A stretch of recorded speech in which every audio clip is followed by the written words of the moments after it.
आज तक रेडियो सुनता है सारा जहां।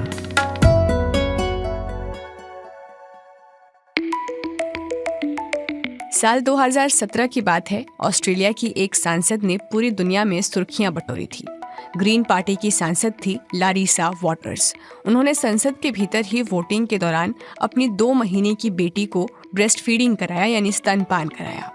लारिसा का अपनी बेटी को संसद में दूध पिलाना पूरी दुनिया में सुर्खियां बटोरने वाली घटना बन गई। हालांकि खुद लारिसा का कहना था कि माएँ तो आदिकाल से अपने बच्चों को स्तनपान कराती आ रही हैं, तो इसमें इतना चौंकाने वाली बात नहीं थी। वाकई माँ और बच्चे का ये रिश्ता तो आदिकाल से चला आ रहा है। हम भी ये बात एक ज़माने से सुनते आ रहे हैं कि माँ का दूध बच्चे के लिए वरदान है। बच्चे के विकास के लिए जितने भी पोषक तत्वों की ज़रूरत होती है वो सभी माँ के दूध में पाए जाते हैं। अक्सर लोग अंधविश्वास के चलते बच्चे की पैदाइश के बाद माँ की छाती से आने वाला पहला दूध बच्चे को पीने नहीं देते, लेकिन इसके नुकसान भी हैं। तो आज के हेलो डॉक्टर एपिसोड में हम बात करेंगे बच्चों के लिए माँ का दूध कितना फ़ायदेमंद है, कब तक ब्रेस्ट फीडिंग कराना चाहिए, कब रोक देना चाहिए और इससे जुड़े कुछ मिथक क्या हैं। नमस्कार, आज तक रेडियो पर यह है weekly health podcast hello doctor. मैं हूँ Khushboo Kumar. Hello doctor.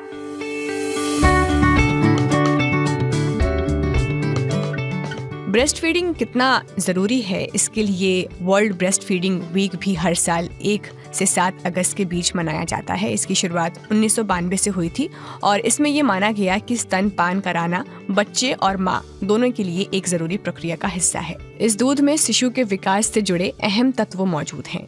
UNICEF के मुताबिक वैसे शिशु जिन्हें सिर्फ स्तनपान कराया जाता है, उनकी मृत्यु की आशंका उन शिशुओं की तुलना में 14 गुना कम होती है जिन्हें ब्रेस्ट फीडिंग नहीं कराया जाता है। हालांकि मौजूदा समय में सिर्फ 41% शिशुओं को ही 0 से 6 महीने के बीच सिर्फ स्तनपान ही कराया जाता है। वर्ल्ड हेल्थ ऑर्गेनाइजेशन ने 2025 तक इस दर को बढ़ाकर कम से कम 50% करने का टारगेट रखा है। आपको बता दूं मैं कि दुनिया भर में माँ का पर्याप्त दूध ना मिलने से 8 लाख बच्चों की मौत होती है। तो ओवरऑल ब्रेस्ट फीडिंग के इम्पोर्टेंस पर हमारे साथ बातचीत करने के लिए आज हमारे साथ एक्सपर्ट जुड़ गई हैं डॉक्टर विनीता दिवाकर, जो कि मणिपाल हॉस्पिटल गाजियाबाद में गायनोकोलॉजिस्ट हैं और इनका कम से कम इस फील्ड में 36 साल का एक्सपीरियंस है। बहुत बहुत स्वागत है डॉक्टर विनीता दिवाकर आपका। कैसी हैं आप? बहुत बढ़िया खुशबू, आप कैसे हो? Thank you. जी, मैं भी बिल्कुल ठीक हूँ। तो डॉक्टर विनीता, आज का टॉपिक हम जानते हैं ओवरऑल ब्रेस्ट फीडिंग के ऊपर हम लोग बातचीत करने वाले हैं। बच्चे के जन्म के बाद 6 महीने तक उसे अपना दूध ही पिलाएं, ऐसी नई माँओं को अक्सर जो है ये हिदायत दी जाती है। वजह हम सभी जानते हैं कि माँ का दूध जो है वो बच्चे को सेहतमंद बनाता है, बीमारियां होने से रोकता है। लेकिन मैं थोड़ा सा इसको और इसका कैनवस जो है वो बड़ा करना चाहूँगी कि माँ के दूध के और क्या फ़ायदे हैं जो आम तौर पर लोग नहीं जानते हैं। फ़ायदा तो है, पर किस सेंस में और कितने बड़े लेवल पर ये फ़ायदा बच्चों को होता है, उसके बारे में। जी देखिए, ऐसा है, ईश्वर ने हमें एक नेचुरल सोर्स दिया है और नेचर हमेशा हमारा भला चाहती है और ईश्वर तो बहुत महान है। अब आप देखें, ब्रेस्ट मिल्क जो बन रहा है मदर की बॉडी से बनता है ना, फिल्टर होता है।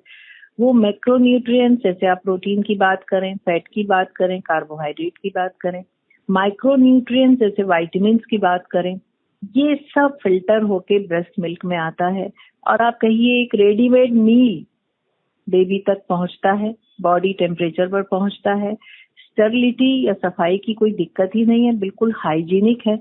दूसरी बात, बॉन्डिंग देता है, एक बच्चे की अपनी मदर से बॉन्डिंग, ब्रेस्ट फीडिंग उसमें बहुत इंपॉर्टेंट रोल प्ले करता है।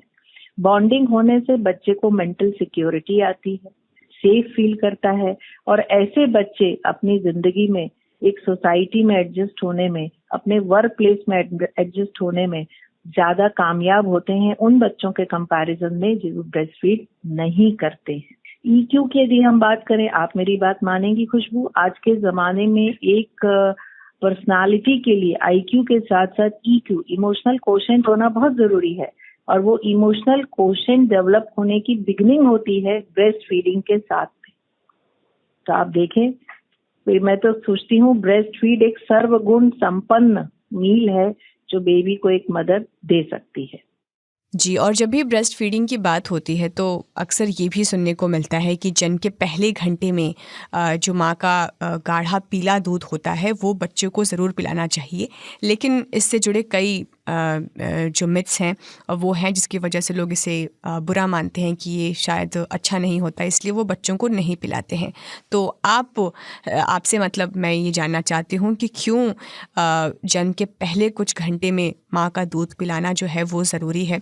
और दूसरी बात, तो मैं यूनिसेफ के कुछ आंकड़े भी देख रही थी जिसमें कि बताया गया था कि 5 में से सिर्फ 2 बच्चे को ही जन्म के पहले घंटे में माँ का दूध मिल पाता है। तो कितना ये सही है और इसके नुकसान क्या होते हैं? देखिए, ऐसा है खुशबू, हमारे देश में ब्रेस्ट फीडिंग कराना एक रूटीन कल्चर है। उसके लिए हमको मदर को प्रिपेयर नहीं करना पड़ता, ठीक है ना। अच्छा, पहले घंटे के जो सिक्रीशंस है जिसको कोलोस्ट्रम कहते हैं, उसको फीड कराने की अहमियत ये है कि उसमें maximum antibodies and maximum vitamin पाए जाते हैं। इसका एक ये तो साइंटिफिक फायदा हुआ। दूसरा फायदा ये होता है कि आप बच्चे को जितनी जल्दी निप्पल सकलिंग कराते हैं उतनी जल्दी ब्रेन को स्टिमुलेशन मिलता है और मदर की फीड लेट डाउन उतनी जल्दी होती है। बच्चा भी सकलिंग सीखता है, तो इसके दोनों फायदे होते हैं।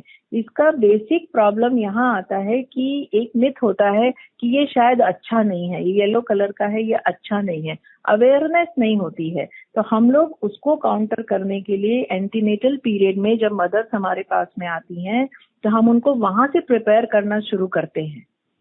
वंस वी प्रिपेयर देम कि आपको पहले घंटे में देना है, तो ये चीजें फिर बढ़ती जाएंगी। आप इंडिया में देखो, बहुत आराम से हम इस चीज को करा पाते हैं अपने हॉस्पिटल्स में, अपने साथ में जो हमारे साथ पेशेंट्स होते हैं। और दिन में कितनी बार जो माएँ हैं वो अपने बच्चों को ब्रेस्ट फीडिंग करा सकती हैं? देखिए, ऐसा है जो हम लोग मानते हैं, और मेरे भी 2 बच्चे हैं, है ना, तो मैं एज मदर भी बताती हूँ और एज डॉक्टर भी बताती हूँ, ठीक है। बच्चे को हमेशा डिमांड फीड करना चाहिए। डिमांड फीड का मतलब है कि आप घड़ी नहीं देखें कि मैं 2 घंटे में ही कराऊंगी, 3 घंटे में ही कराऊंगी। बच्चा तो वो अद्भुत चीज है जो भूखा होगा तो रो के खुद ही मांगता है। तो जब भी बच्चा आपसे कहता है कि मेरे भूख लगी है, रो रहा है, तो आप उसको डिमांड फीड कराएं, जरूरत के हिसाब से, जरूरत के अनुसार फीड कराएं, घड़ी देखकर नहीं। घड़ी देखकर नहीं। हर बच्चे की अपनी रिक्वायरमेंट होती है। और वापस देखिए, कहावत भी है, बिना रोए तो माँ भी दूध नहीं पिलाती। जी, और अब एक सलाह डॉक्टर विनीता उन माँओं के लिए जो किसी वजह से ब्रेस्ट फीडिंग नहीं करा पा रही हों। एक तो पहले वो क्यों नहीं करा पाती हैं, उसके पीछे की वजहें, और दूसरा कि जब वो नहीं करा पा रही हों तो इस स्थिति में वो क्या कर सकती हैं? देखिए, इसमें मोटे तौर से 2 कारण हो सकते हैं। पहला कि मिल्क का प्रोडक्शन ही नहीं है। यदि मिल्क प्रोड्यूस ही नहीं हो रहा है तो उसके साइंटिफिक कॉजेज होते हैं। हम मेडिकेशन देकर टेस्ट कर सकते हैं कि मिल्क बनता है कि नहीं मदर को, और यदि वो नहीं बन रहा है तो there is no other alternative than कि आप टॉप फीड बेबी को कराएं, ठीक है ना। अच्छा, यदि मिल्क बन रहा है और उसके बाद भी वो नहीं कर पा रही है, लैचिंग में प्रॉब्लम है, उनकी दोस्ती नहीं हो पा रही है, तो उसमें यूजुअली निप्पल लेंथ कम होती है या इन्वर्टेड निप्पल्स होते हैं, बेबी सकलिंग नहीं कर रहा है, इस तरह उसको दिक्कत हो रही है तो बेबी सकल नहीं कर पा रहा है। इसको अवॉइड करने के लिए जब मदर प्रेगनेंसी में हमारे पास आती है तो हम लोग एंटीनेटल उसमें ही उनको निप्पल केयर बताते हैं, निप्पल चेक करते हैं, निप्पल केयर बताते हैं, ताकि बाद में उनको लैचिंग की दिक्कत ना हो। अब यदि कभी ऐसा हो कि मदर मेंटली एक्सेप्ट नहीं कर रही है ब्रेस्ट फीडिंग कराना, तो उसकी काउंसलिंग करना चाहिए और उसको मोटिवेट करना चाहिए। एक बार बताऊं खुशबू, 36 years of experience in obstetrics, अभी तक मुझे कोई ऐसी मदर नहीं मिली जो समझाने से या अपने आप से उसने ब्रेस्ट फीडिंग ना कराई हो। बिल्कुल, हर माँ कराना चाहती है। थोड़ा कभी कभी ना उनके साथ बैठना पड़ता है, समझाना पड़ता है, फिर सब कराते हैं, ठीक है ना। तो ये कारण होते हैं। जी। और अब जो मैं ये सवाल आपसे पूछ रही हूँ डॉक्टर विनीता, आपने भी अपने इतने साल के एक्सपीरियंस में ये सुना होगा कई लोगों को कहते हुए, और मैंने इवन अपने घर में देखा भी है। जैसे एक बच्चा है जिसने 2 साल तक वो अपनी माँ का दूध पी रहा था और परिवार लोग जो है वो परेशान थे कि कैसे उसका जो ब्रेस्ट फीडिंग की आदत है वो छुड़ाई जाए, क्योंकि लोगों का ये मानना है और लोग ये मानते हैं कि 2 साल तक अगर बच्चा माँ का दूध पी रहा है तो वो बोल नहीं पाएगा, उसके बोलने में डिफ़िकल्टीज़ होंगी वगैरह वगैरह, कई तरह की भ्रांतियाँ जुड़ी हुई हैं। तो इसी मतलब किस्से से मुझे याद आया कि आपसे ये सवाल पूछूं कि आखिर कब तक ब्रेस्ट फीडिंग कराना जो उम्र है वो सही है और उसके बाद जो है उसे छुड़वा देना चाहिए, वो थोड़ा सा प्रॉब्लमेटिक है। देखिए, सबसे पहले तो हमें समझना होगा कि यदि हम लॉन्ग ड्यूरेशन ब्रेस्ट फीडिंग कराते हैं तो उसका नुकसान क्या है, हम क्यों बंद करना चाहते हैं ब्रेस्ट फीडिंग, है ना।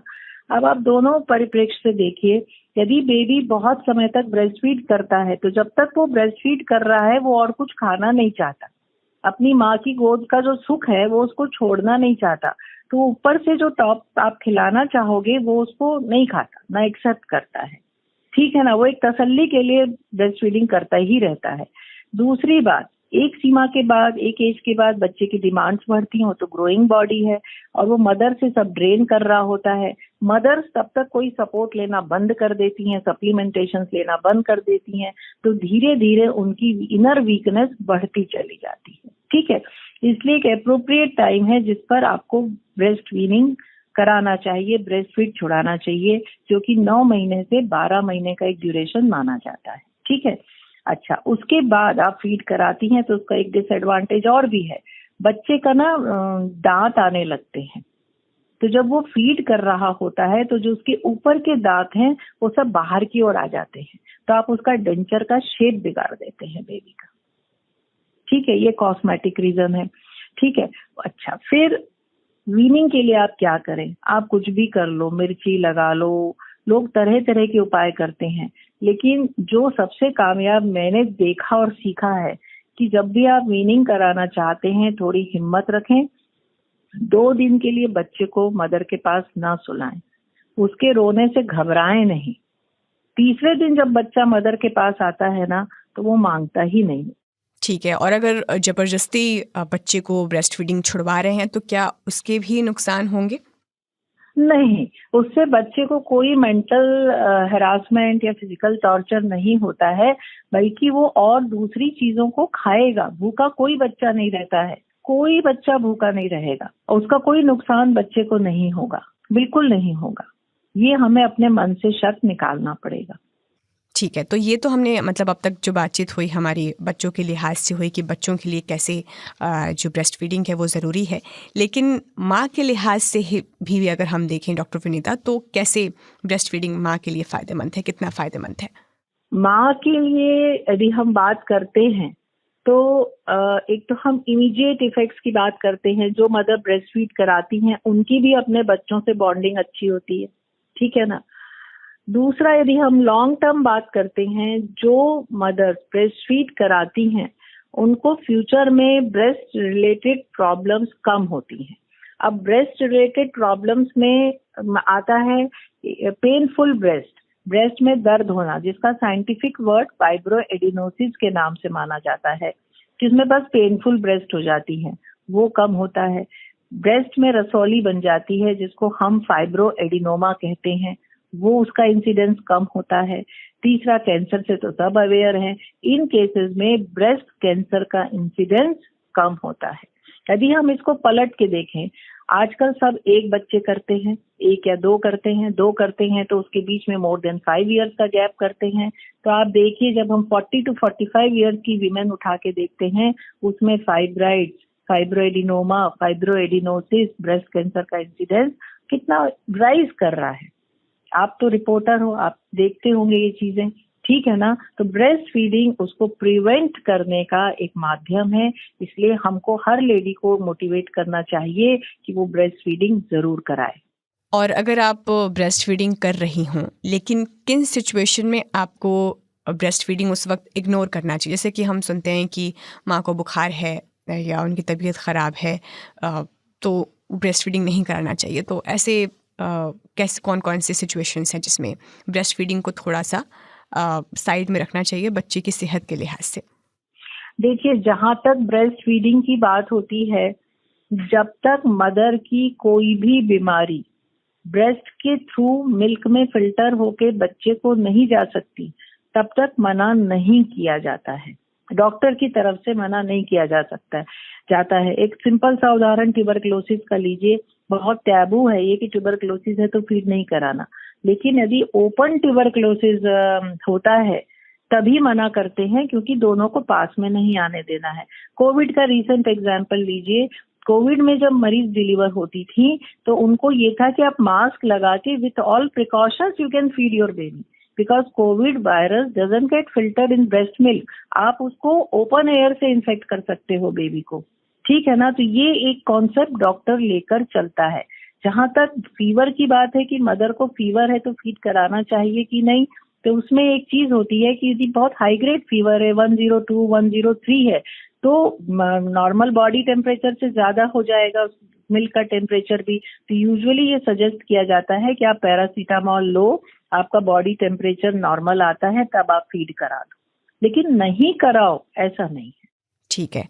और इस मायने में आप क्या डॉक्टर विनीता सलाह देना चाहेंगी कि बच्चों को जब आप ब्रेस्ट फीडिंग करा रही हो तो आपका पोस्चर कैसा होना चाहिए? आपको बैठकर दूध पिलाना चाहिए या फिर बच्चे को लिटाकर दूध पिलाना चाहिए? क्योंकि जैसे दादी और जो नानी है वो ये कहती हैं कि बच्चे को सोकर दूध जो है वो नहीं पिलाना चाहिए, तो इसमें कितनी प्रैक्टिकलिटी है? आप इस पर क्या एडवाइस देना चाहेंगी? देखिए, ऐसा है, जब ब्रेस्ट फीडिंग कराते हैं तो एक बात बोली जाती है कि लिटा के नहीं करना चाहिए। आप भी लेते हैं और बच्चा भी लेता है और वो फीड करा रहे, नींद में ही करा दिया, वो नहीं कराना चाहिए। वो इसलिए कहा जाता है कि यदि आप नींद में बच्चे को पिला रहे हैं और फिर बर्प नहीं कराते हैं तो रिगर्जिटेट होके मिल्क आपके सांस की नली में जा सकता है और उससे बहुत ही अनइवेंटफुल रिजल्ट आ सकता है, बहुत ही अजीब सिचुएशन क्रिएट हो सकती, फेटल हो सकता है बेबी के लिए। इसलिए हमेशा सिटिंग पोस्चर में आप बेबी को फीड कराएं, अपनी गोदी में पिलोज रख के बेबी को ब्रेस्ट लेवल पर लाएं और तब आप उसको फीड कराएं। फीड कराते समय अपनी एक फिंगर से निप्पल को थोड़ा प्रेस रखें ताकि बच्चे की नाक न ढके, ठीक है। और फीड कराने के बाद बच्चे को कंधे पर लेकर बर्प जरूर करें, डकार जरूर दिलाएं, चाहे कितना भी टाइम लगे। कई बार टाइम लगता है तो थोड़ा सा मदर इम्पेशेंट हो जाती है, कितनी देर हो गई इसने डकार नहीं ली, तो कोई बात नहीं, आप वेट करें, बच्चा डकार लेगा। डकार लेने से एक बिल्कुल क्लियर हो जाता है कि सब स्टमक में है, ऊपर कुछ नहीं आएगा। तो ये करना है, लिटाकर फीड नहीं कराना चाहिए। ठीक है। और अब थोड़ा सा डाइट के बाद कि माँओं को जब वो ब्रेस्ट फीडिंग के फेज में हो तो क्या अपनी डाइट में शामिल करना चाहिए और क्या नहीं करना चाहिए? देखिए, ब्रेस्ट फीड, ये बड़ा अच्छा क्वेश्चन खुशबू आपने पूछा, मेरा बड़ा इंटरेस्ट का क्वेश्चन है ये। ब्रेस्ट फीडिंग करते समय क्या खाना चाहिए और ब्रेस्ट फीडिंग में मिल्क की क्वालिटी बढ़ाने के लिए क्या खाना चाहिए, दो पक्ष हैं इस चीज के, ठीक है। जितना हम च्यू करते हैं ब्रेस्ट फीडिंग कराते समय, हाँ, जब आप ब्रेस्ट फीड करा रहे हैं उस समय यदि मदर च्यू करती है तो मिल्क लेट डाउन बहुत अच्छा होता है। ये हमारे ब्रेन को मतलब सिग्नलिंग है, रिफ्लेक्स है, सेट है हमारी बॉडी में। तो पुराने जमाने में आप याद करिए, ये कहा जाता था कि जब फीड कराते हैं तो उनके साथ पंजीरी या लड्डू रख दिया जाता था उनके पास में, और ये कहा जाता था कि जब तक आप फीड करा रहे हो ये खाओ आप। देखिए कितना ब्यूटीफुल रिलेशनशिप है, हमारे पूर्वज कितने समझदार थे। वो इसीलिए था कि जब आप च्यू कर रही हैं तो मिल्क बहुत अच्छा लेट डाउन होगा, तो वो अभी भी फॉलो होना चाहिए। इसीलिए पंजीरी लड्डू बनाए जाते थे, और ये नहीं कि पहले मैं खाना खा लूं या पहले फीड करा लूं फिर खाना खा लूंगी, नहीं। आप फीड कराते समय च्यू करिए, खाइए कुछ जो भी आपको खाना है। पंजीरी लड्डू अच्छे होते हैं, हाई प्रोटीन है, हाई कार्बोहाइड्रेट है, तो आपको फायदा देता है, ठीक है ना, और एक कस्टम के साथ जुड़ा हुआ है। ये तो हुआ कराते समय की बात। फिर ब्रेस्ट मिल्क क्वालिटी इंप्रूव करने के लिए जो मदर्स हैं, हमारे यहाँ ट्रेडिशन है कि 1.5-6 हफ्ते तक हाई प्रोटीन डाइट मिलती है, हर घर में है ये, हमारे इंडियन कल्चर में है ये, ठीक है।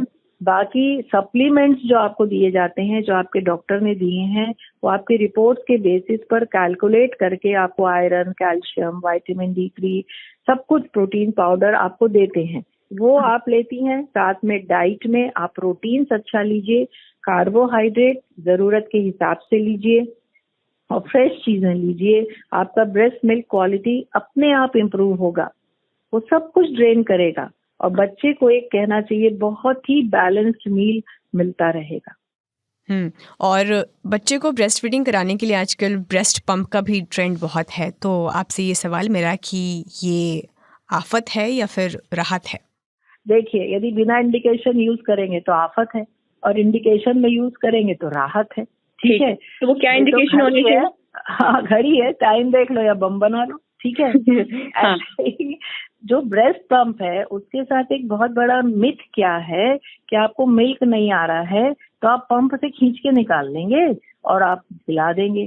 देखिए, ब्रेस्ट पंप का बेसिक क्या था कि जब भी निप्पल्स बहुत शॉर्ट हैं, सकलिंग नहीं हो सकती, या अंदर की ओर मुड़े हुए हैं और सकलिंग नहीं कर पा रहा है, बेबी सकल नहीं कर पा रहा है, पर मिल्क का प्रोडक्शन पर्याप्त मात्रा में मदर बना रही है, तो आप पंप से सकआउट कर लेते हैं, और उस मिल्क को पूरा ड्रेन करके आप बेबी को पिला देते हैं। पर ये तभी पॉसिबल है जब प्रोडक्शन है, पर वो आउटलेट नहीं हो पा रहा है। ठीक है ना, वहाँ ब्रेस्ट पंप यूज कर सकते हैं।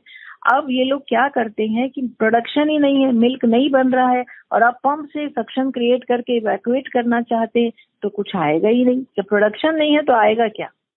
ठीक है, और अभी इस बातचीत में मैं आपको ये बताना चाहती हूँ कि मतलब जब हमने इसके बारे में सोचा कि हमें ब्रेस्ट फीडिंग के ऊपर एक पॉडकास्ट करना चाहिए, तो इसके पीछे एक रीज़न था, और रीज़न वो ये था कि ब्रिटिश स्टडी है जो भी हाल ही में जर्नल में पब्लिश हुई है, उसमें ये कहा गया है कि आप जितना लंबा ब्रेस्ट फीड कराती हैं अपने बच्चे को, उससे उसका जो एकेडमिक टेस्ट कोर्स है वो भी बहुत प्रभावित होता है, वो अच्छा होता है। मतलब जितना लंबा ब्रेस्ट फीड उतना अच्छा उनका एकेडमिक टेस्ट स्कोर। तो इसको लेकर, मतलब इस अप्रोच को लेकर आपकी क्या राय है?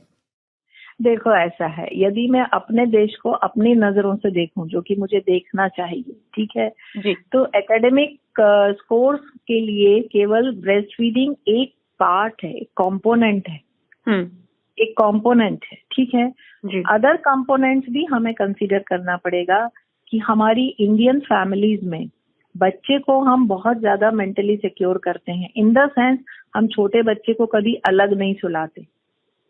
हाँ, या सुलाते हैं तो उस पर हाथ रख के सुलाते हैं, उसको अलग रूम में नहीं सुलाते जैसा कि वेस्टर्न कल्चर में होता है। फिर मोस्ट ऑफ द टाइम हमारे यहाँ जॉइंट फैमिलीज होती हैं, लोग होते हैं, इसलिए इंडियन बच्चा बहुत जल्दी बोलता है।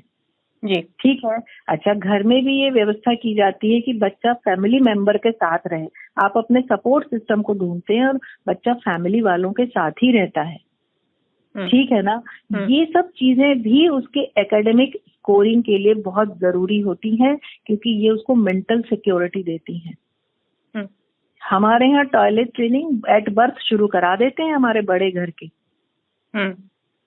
ठीक है ना, हमारे यहाँ डायपर ड्यूरेशन तुम रिसर्च में किसी में भी निकाल के देख लेना, इंडियन बेबी डायपर सबसे कम यूज करता है कम ड्यूरेशन के लिए।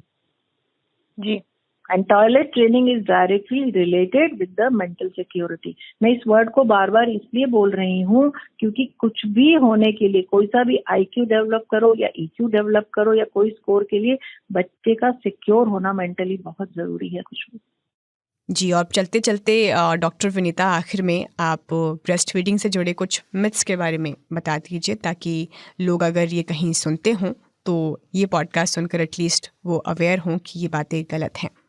सबसे पहले नहीं बोलने वाले को लेते हैं, लेफ्ट में पानी और राइट में खाना होता है, मिल्क होता है। मैं इस समझदार व्यक्ति से मिलने की तलाश में हूँ, और मिलेगा तो मैं भी अपना कॉन्सेप्ट क्लियर करूंगी, पर ऐसा तो आज तक तो हुआ नहीं है। ठीक है।